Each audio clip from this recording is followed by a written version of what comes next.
سبيل الدموع سبيل مريح تنهدى يا صاحي كي تستريح. Assalamualaikum warahmatullahi wabarakatuh. Hari ke-21 Ramadan di Masjid Al-Muhajirin.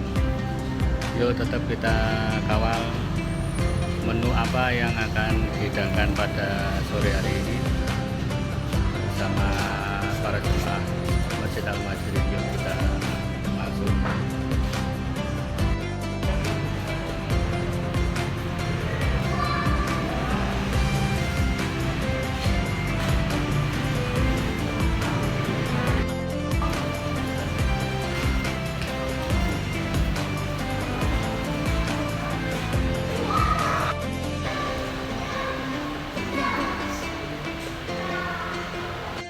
Menu hari ini nasi bungkus, nasi padang kali ya, nasi padang ya mas.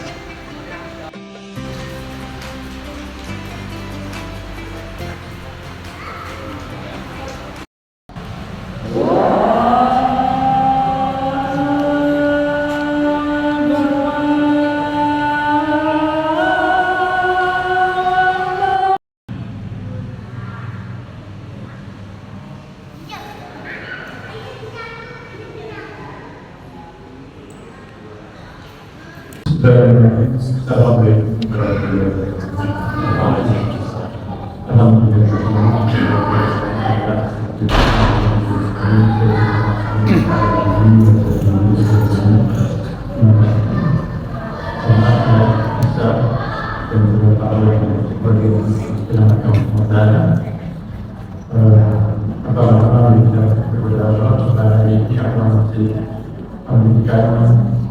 waktu dengan teman sepak bola kita, kalau kita berpuasa pada hari kedua untuk ada satu dari semoga apabila kita terus kita menjalankan sampai akhir pada bulan Ramadan.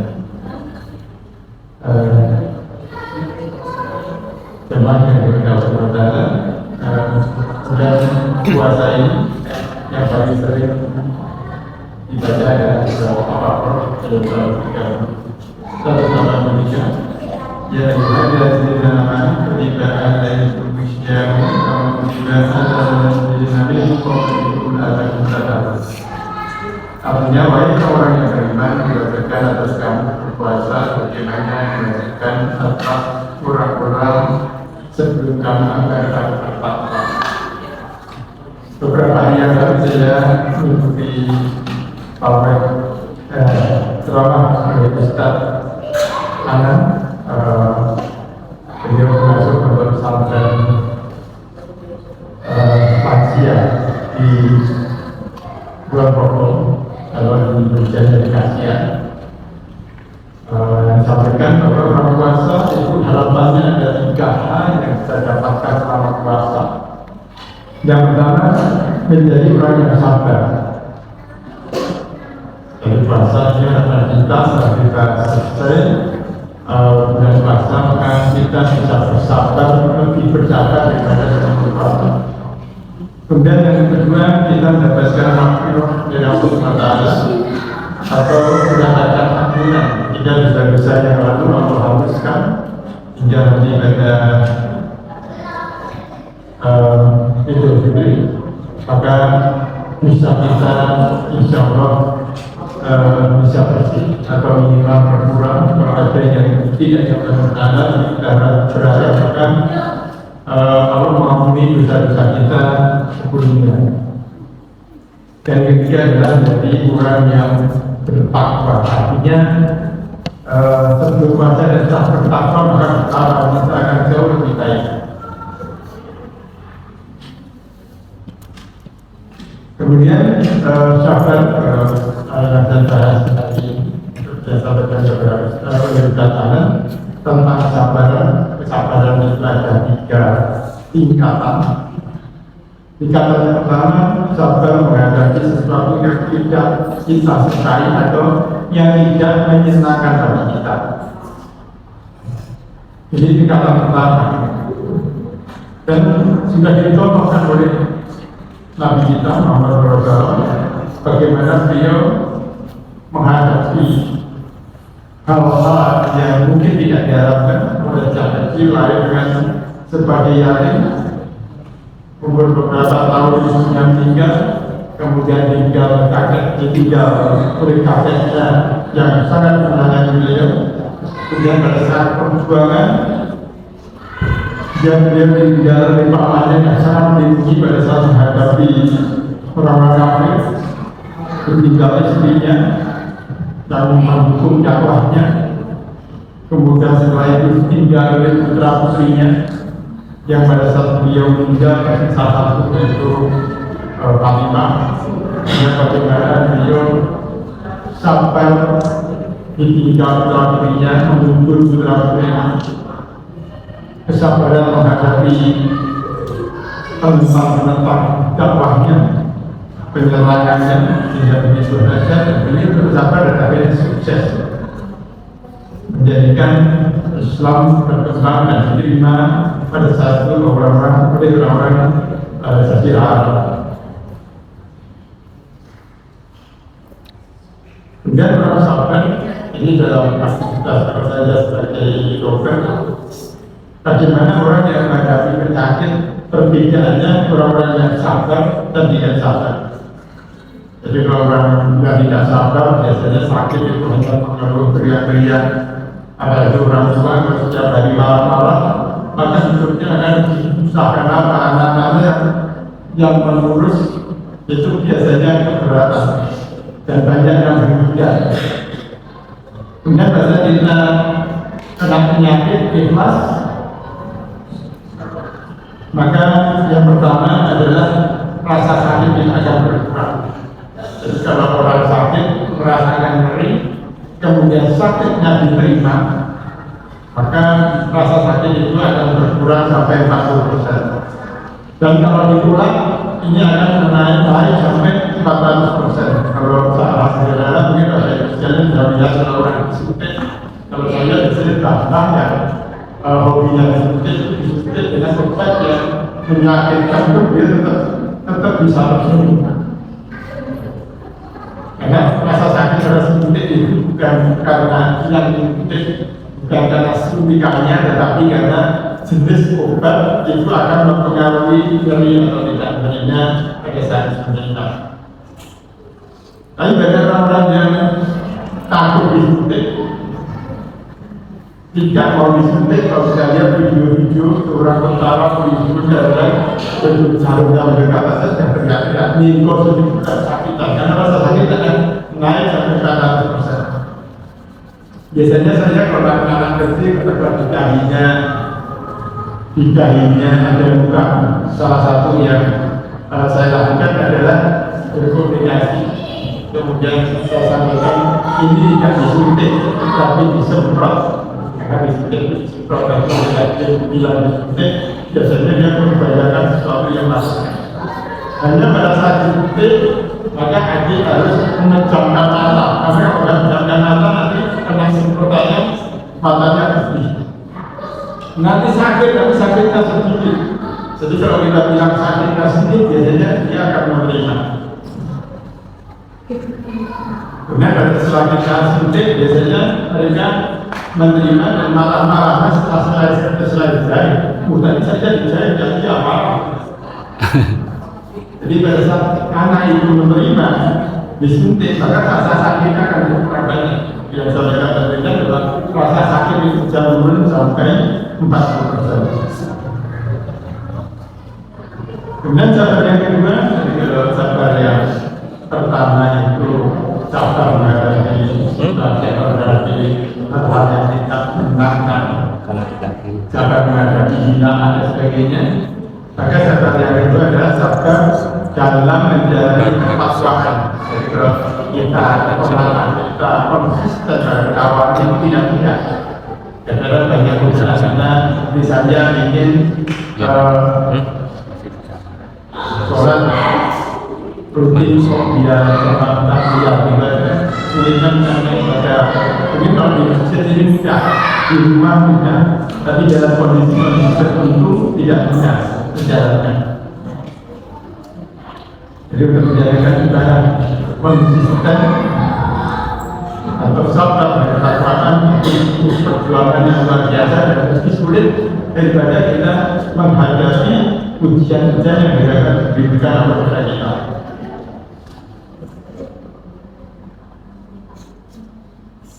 Jadi sabar di sini sabar bagaimana kita melakukan sabar dalam proses ibadah. Bagaimana kita pelan-pelan benar sesuai aturan itu tidak bisa. Bagaimana kita sholat tumamina bacaannya pelan-pelan itu tidak mudah. Hal-hal yang kecil, apalagi lakukan hal-hal yang besar. Kita konsisten bersedekah itu juga tidak mudah.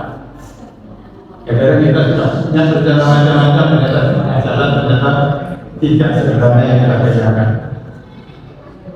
Tapi kalau kita sungguh-sungguh melakukan kebaikan, konsisten juga insya Allah mereka baca Quran pada kita. Pernah suatu saat dengan punya pasien itu suatu saat mau menikah ibunya jatuh. Karena tidak muslim maka dia akhirnya memutuskan tidak menikah tapi menjauh merawat ibunya karena yang lainnya tidak bisa merawat ibunya. Berpuluh-puluh tahun dia merawat ibunya, suatu saat tiba-tiba pingsan. Bangun lagi, pingsan lagi. Pada saat dia pingsan, dia katakan ibu saya sudah benar. Jadi dibesarkan itu yang diingat ibunya, bukan dirinya, kakak saya itu yang diingat. Setelah dicek di otaknya ternyata beliau ini kanker otak, bisa menyebar di mana-mana. Dan biasanya kanker otak itu nyerinya luar biasa. Dan saya baru menemukan satu pasien itu orang dari otak sudah mendalam ke seluruh otaknya dan tidak menderita sakit. Kemudian setelah beberapa dirawat, beliau meninggal. Dan kemudian tidak sama karena kanker, bayi darah. Tapi karena beliau tidak ada dua yang berbeda, beliau sebanyak 10 spesies. Artinya kesannya meninggal juga. Setelah beliau baru saja meninggal, saya ketemu dengan keluarganya. Beliau menyampaikan bahwa yang putrinya itu pada saat meninggal karena kanker itu tubuhnya habis, ototnya habis, kurus. Tapi pada saat diangkat ke penguburan itu sangat ringan. Ibunya yang sama-sama meninggalkan kanker juga sama, tubuhnya habis, tetapi yang angkat merasa sangat berat. Sehingga ini hal yang berbeda. Saya belum tahu pasnya seperti apa, tapi sampai ke keluarganya seperti itu. Kemudian yang ketiga, sabar terhadap godaan dan maksiat. Jadi ini suatu yang paling sulit adalah bagaimana kita menghadapi godaan atau maksiat. Seperti dulu kita contohkan dengan Nabi Yusuf bagaimana menghadapi kita ibu akaknya tidak cantik seperti terhormat, tetapi dia bisa menghindari. Dan bagaimana orang-orang kita sebelum menghasilkan yang menyampaikan ada orang beginner waktu di kabupaten masih bagus, kemudian ada solusi baik, kemudian sampai Jakarta ternyata tak juga ada begitu dasar yang sudah tidak mampu lagi. Orang yang lebih baik itu dikasih kepercayaan ternyata tidak mampu menghadapi godaan. Para pejabat yang sebelumnya baik ternyata budaya banyak tidak mampu. Sehingga ini yang paling berat dihadapi oleh manusia. Jadi kalau yang pertama tadi menghadapi ujian itu relatif lemah, kemudian bersabar berkurang, bersabar untuk konsisten menjalankan ketakwaan. Itu yang nomor 2. Dan yang paling berat adalah bagaimana kita menghadapi godaan di dunia ini.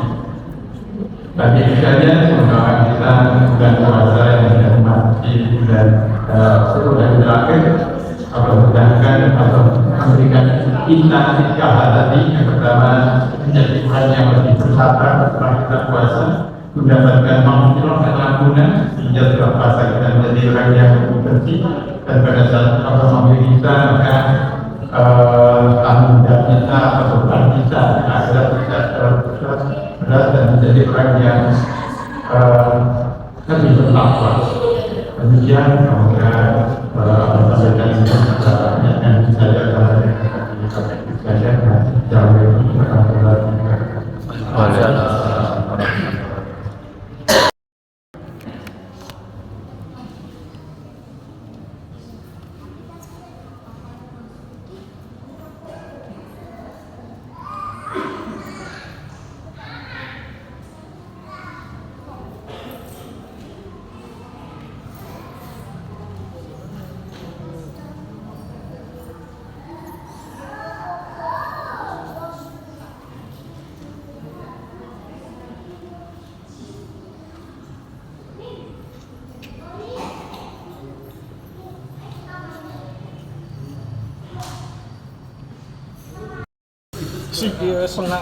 Selesai darus ada rezeki dari Pak Tanto. Sahur. Sego kungkum. Sego kungkum. Bakso sego. Alhamdulillahirabbil alamin. Allahu Rabbi wal Islam dini wa Muhammadan Rasulullah.